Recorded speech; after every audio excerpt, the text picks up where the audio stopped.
మిత్రులారా అందరికీ నమస్కారం. శ్రమైక్య జీవన సౌందర్యానికి ఖరీదు కట్టే శరాబులేడో అన్నారు మహాకవి శ్రీశ్రీ.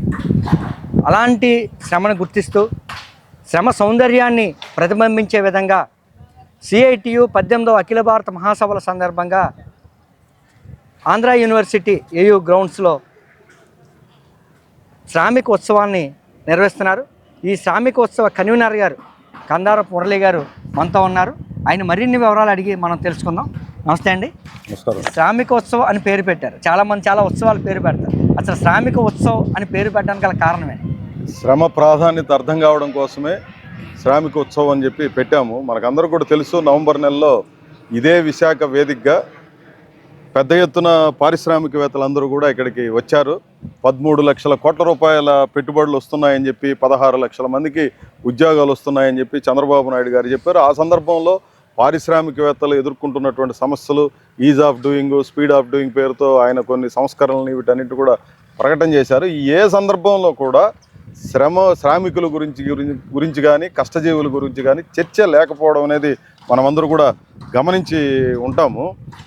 ఇప్పుడు ఎన్ని లక్షల కోట్ల పెట్టుబడులు పెట్టినా లేదు, ఎన్ని లక్షల ఉద్యోగాలు అని చెప్పి ఆయన ప్రకటన చేసినా శ్రామికుడు లేనటువంటిదే ఏ రకమైనటువంటి మార్పు ఉండదని మీరు ఇంత మునుపు అన్నట్టుగా శ్రమైక జీవన సౌందర్యం. నిన్నటిదాకా ఇదంతా గుట్టలు మిట్టలు కంప చెట్లతో లేదా ముళ్ళ పొదలతో నిండిపోయినటువంటి ప్రాంతం ఒక్క 2 రోజుల్లోనే ఎంత అద్భుతంగా మారిందో చూసాము. ఇక్కడ అద్భుతమైనటువంటి స్టేజీ లేదా ఇవన్నీ కూడా గుడారాలు, ఇవన్నీ ఎక్కడి నుంచి వచ్చాయి? గుడారాల గొప్పదనమా, లేదంటే ఏర్పాటు చేసినటువంటి కమ్ముల గొప్పదనమా, లేదంటే రాళ్ల గొప్పదనమా? వీటి కాదు కదా, దీని వెనక్కున్నటువంటి శ్రమ గొప్పదనం. దురదృష్టం ఏంటంటే పాలక వర్గాలు ఎవరూ కూడా శ్రమను గుర్తించడానికి నిరాకరిస్తూ అది చాలా చిన్న విషయం, తేలికైనటువంటి విషయం అన్నట్టుగా వ్యవహరిస్తున్నారు.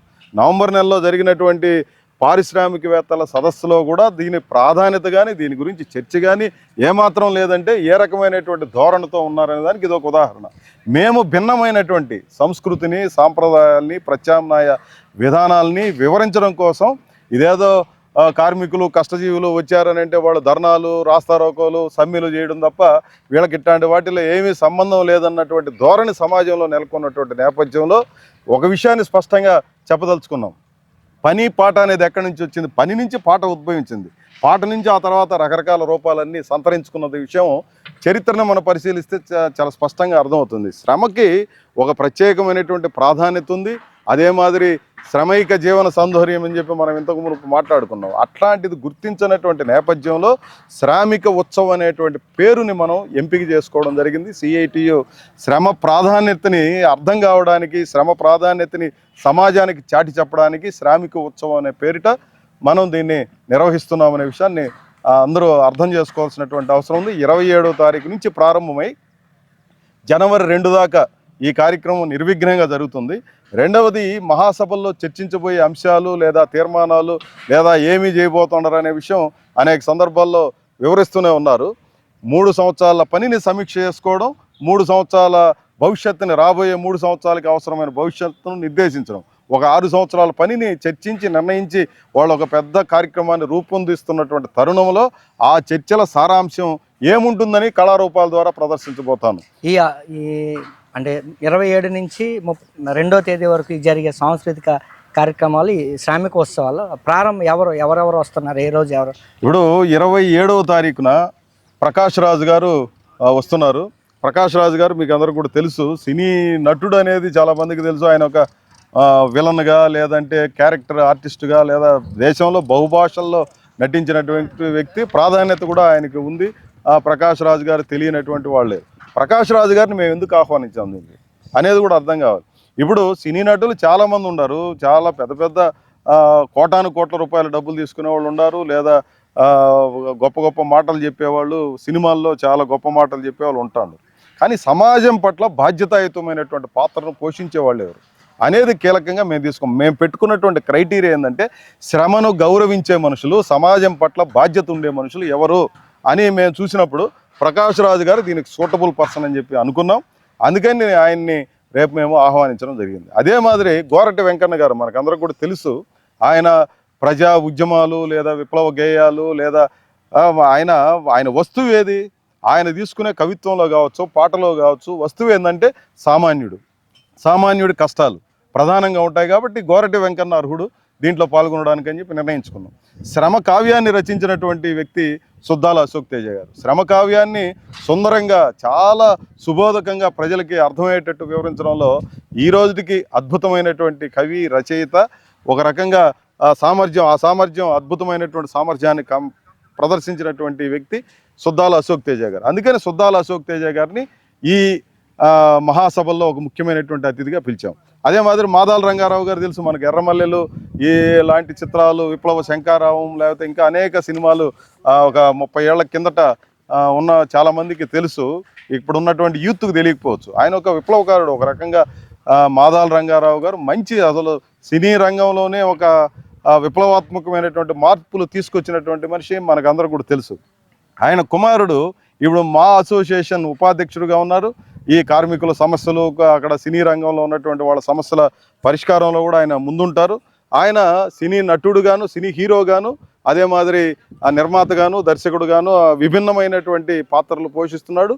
టెక్నికల్గా కూడా సమర్థుడు. ఆయన్ని దీనికి పిలిచాము. అదే మాదిరి నటి రోహిణి గారు, ఆమె ఈరోజు బాగా విస్తారంగా బహుభాషా నటిగా మనకందరూ కూడా తెలుసు. బాహుబలి సినిమాలో ప్రభాస్ గారికి తల్లిగా నటించింది. ఇంకా అనేక ముఖ్యమైనటువంటి హీరోలకు అందరికీ తల్లిగానో, క్యారెక్టర్గానో, ఆర్టిస్ట్గానో నటిస్తూ ఉంది. ఆమె గొప్ప సినీ నటి, చాలామందికి తెలుసు కాబట్టి మేము పిలవలేదు. ఆమె తమిళనాడు రాష్ట్రంలో ఉన్నటువంటి అభ్యుదయ రచయితలకి, కళాకారులకి, తమిళనాడు రాష్ట్రం మొత్తానికి గౌరవాధ్యక్షురాలు ఆమె ఆ రకమైనటువంటి పాత్రను పోషిస్తూ ఉంది. నటులుగానే కాదు, వీళ్ళు సమాజంలో ఒక కీలకమైనటువంటి పాత్రను పోషిస్తున్నారు. అదే రకంగా ఇప్పుడు ఉదాహరణకి రాజు మురుగన్ అనే ప్రఖ్యాత తమిళ దర్శకుడు ఒక ప్రోగ్రెసివ్ సినిమాలకు కేంద్రంగా తమిళనాడు రాష్ట్రంలో ఉన్నారు. ఆయన్ని మేము పిలిచాం. భాషతో నిమిత్తం లేదు, ఆయన ఏమి తెలుగువాడు కాకపోయినప్పటికీ ఆయన తీసినటువంటి సినిమాలు, ఆయన వ్యవహరించినటువంటి తీరు తమిళనాడు రాష్ట్రంలో చాలా పెద్ద చర్చ అయింది. ఆయన ప్రకటించుకున్నాడు, నేను సామాన్యుల పక్షము, ఎర్రజెండా పక్షం అని చెప్పి ప్రకటించుకున్నటువంటి ప్రముఖ తమిళ దర్శకుడు. ఆయన్ని మేము ఆహ్వానించాం. అదే మాదిరి అట్టాడ సృజన్ అని చెప్పి ఆయన తెలుసు చాలామందికి, దర్శకుడుగా ఇటీవల కొన్ని సినిమాలు తీశాడు. అవి కూడా చాలా ప్రాముఖ్యతని కలిగినటువంటివిగా మనకు తెలుసు. అదే మాదిరి బాబ్జీ గారు, సత్యారెడ్డి గారు, వీళ్ళందరూ కూడా సామాజిక నేపథ్యం ఉన్నటువంటి, సామాజిక సమస్యల్ని వస్తువుగా తీసుకుని సినిమాల్లో తీసినటువంటి వాళ్ళు, నటించినటువంటి వాళ్ళు, ఇట్లాంటి వాళ్ళందరినీ కూడా మేము ఈ వేదిక మీదకి తీసుకొని రావడం అనేది జరిగింది. ఈ శ్రామికోత్సవాలు నిర్వహణ 27 నుంచి 2వ తేదీ వరకు జరుపుతున్నారు. ఆహ్వానం పిలిచారు. అసలు రాష్ట్రంలో, దేశంలో కానీ అన్ని ప్రాంతాల నుంచి కళారూపాలు పిలుస్తున్నారని చెప్తారు. ఏ ప్రాతిపదికన ఈ కళారూపాన్ని ఎంపిక చేసి తీసుకున్నారు? ఇవి కూడా ఇప్పుడు దీంట్లో ఉదాహరణకి విశాఖ స్టీల్ ప్లాంట్ 5.5 సంవత్సరాల నుంచి చాలా పెద్ద ఎత్తున ఉద్యమం జరుగుతోంది.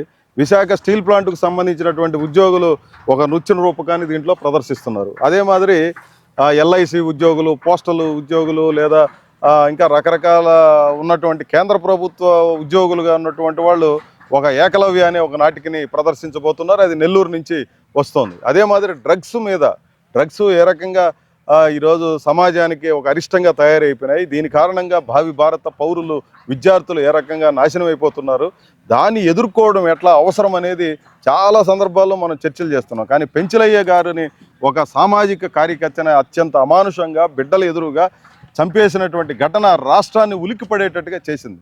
ఈ మాదక ద్రవ్యాలు, డ్రగ్స్ నిర్వహణ ర్యాకెట్ అనేది ఆషామాషిది కాదు, దీని వెనకాల చాలా పెద్దవాళ్ళు ఉన్నారనేది నెల్లూరు ఘటన నిరూపించింది. ఇప్పుడు విశాఖ జైల్లో కూడా చూస్తే 1100 మందికి పైగా ఈ కరుడు కట్టిన నేరస్తులంతా కూడా ఈ డ్రగ్స్ మాఫియాకు సంబంధించినటువంటి వాళ్ళు ఉన్నారు. రాష్ట్రాన్ని పట్టి పీడిస్తున్నటువంటి ఈ సమస్యని ఎదుర్కొందాం అనేటువంటి ఒక సామాజిక సమస్య మీద పిలుపుని ఈ సాంస్కృతిక వేదిక ఇవ్వబోతోంది. ఇట్లాంటివి అనేకం. గుజరాత్ రాష్ట్రం నుంచి గర్భ అని చెప్పి ఒక నృత్యం, అక్కడ చాలా పాపులర్ నృత్యం, అక్కడి నుంచి కళాకారులు అందరూ కూడా శ్రామికులే, వాళ్ళు స్కీమ్ వర్కర్లుగా ఉన్నటువంటి వాళ్ళు వచ్చి ఇక్కడ ప్రదర్శన చేయబోతున్నారు. కేరళకు సంబంధించినటువంటి కథాకళి కావచ్చు, అట్టంగడి, అట్లాంటి కొన్ని రూపాలు ఉన్నాయి. ఆ కళారూపాలని ఇక్కడ కేరళ ప్రతినిధులు ప్రదర్శించబోతా ఉన్నారు. అదే మాదిరి ఇట్లాంటివి అనేక ప్రతిరోజు జరిగేటువంటి ఆశా వర్కర్లు కోలాటం ప్రదర్శిస్తున్నారు. అంగన్వాడీ కార్యకర్తలు ఒక కోలాట బృందంగా ప్రదర్శిస్తున్నారు. కొంతమంది నాటికలు, పాటలు, వీళ్ళందరూ కూడా అత్యధికులు కార్మికులు, ఉద్యోగులు, శ్రామికులు, కష్టజీవులు ఈ సాంస్కృతిక కళారూపాలని ప్రదర్శిస్తున్నారు. ఇది ఒక ప్రత్యేకమైనటువంటిది. మిగిలిన వాటికి దీనికి ఉన్నటువంటి ప్రత్యేకత కూడా గమనించాలి. సాంస్కృతిక కార్యక్రమాలంటే విపరీతమైన శబ్దాలతో, ద్వంద్వార్థాలతో, లేదంటే అరుపులు, కేకలు, బట్టలు దించుకొని చేయడం అనేది సాంస్కృతిక కార్యక్రమాలు అనుకునేటువంటి లక్షణం ఉన్నటువంటి రోజుల్లో కాదు. దానికి భిన్నమైనటువంటిది ఉంది. మన శ్రమ నుంచి పుట్టింది ఇది. వినోద కార్యక్రమాలు అనేది ఇది ఏదో చెడిపోవడానికి కాదు. మన కష్టాలని పాట రూపంలో చెప్పుకోవడం, కథల రూపంలో చెప్పుకోవడం, రకరకాల రూపాల్లో చెప్పుకోవడం అనేది మనకు చరిత్ర నేర్పించినటువంటిది అంతా కూడా. కాబట్టి ఈ సందర్భంగా దీన్ని మేము ఆ సంస్కృతిని, సాంప్రదాయాన్ని కార్మిక వర్గం రూపంలో దీన్ని తీసుకొని వచ్చి పెట్టడం కోసం చేస్తున్నాం. అందుకనే దీనికి శ్రామిక ఉత్సవం అని పేరు పెట్టాం. 27వ తేదీ అంటే రేపు ఈ ఉత్సవాలకు సంబంధించిన ప్రారంభం ఎవరు చేస్తున్నారు? రేపు విశాఖ జిల్లా కలెక్టరు హరీంద్ర గారు ఈ కార్యక్రమాన్ని ప్రారంభం చేయబోతున్నారు. ముఖ్య అతిథిగా ప్రకాష్ రాజు గారు పార్టిసిపేట్ చేయబోతున్నారు. ఇంకా అనేక మంది పెద్దలు, సిఐటి నాయకత్వం వీళ్ళందరూ కూడా పాల్గొంటున్నారు.